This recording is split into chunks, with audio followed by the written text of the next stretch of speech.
সূত্রটা বলো তো স্যার। আর্জেন্টিনা ব্রাজিলে খেলা দেখতে স্যার।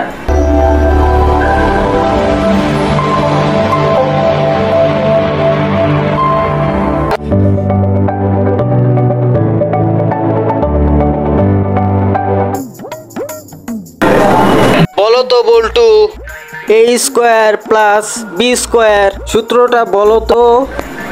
স্যার আর্জেন্টিনা ব্রাজিলে খেলা দেখতে স্যার। ঘুমায় পড়ছিলাম। বল্টু, আজকের জন্য তোমাকে আমি মাফ করে দিলাম।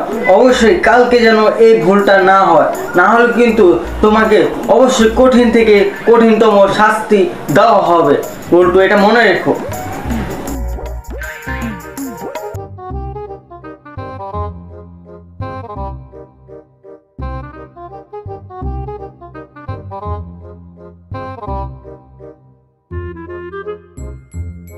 বল্টু স্ট্যান্ড আপ। জি স্যার, এখানে আসো।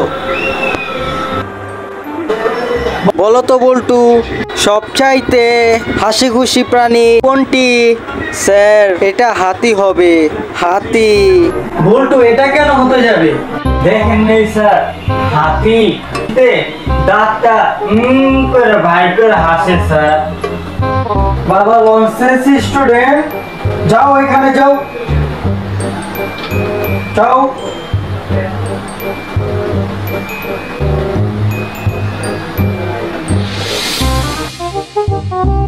দেখছেন দর্শক, আজকাল যুগের ছেলে মেয়েরা শিক্ষকের সাথে মজা নিতে প্রস্তুত। তারা পড়াশোনা ব্যস্ততা না থেকে খেলাধুলার প্রতি ব্যস্ততা অনেক বেশি। আমাদের দেশে কিছু কিছু ছেলে মেয়েরা আছে যারা শিক্ষাজাতি মেরুদণ্ড হারায়। তার জন্য এই ভিডিওটা আমি বানিয়েছি, যেন তারা খেলাধুলায় ব্যস্ততা না হয়ে পড়াশোনার প্রতি দ্রুত অগ্রগতি হোক।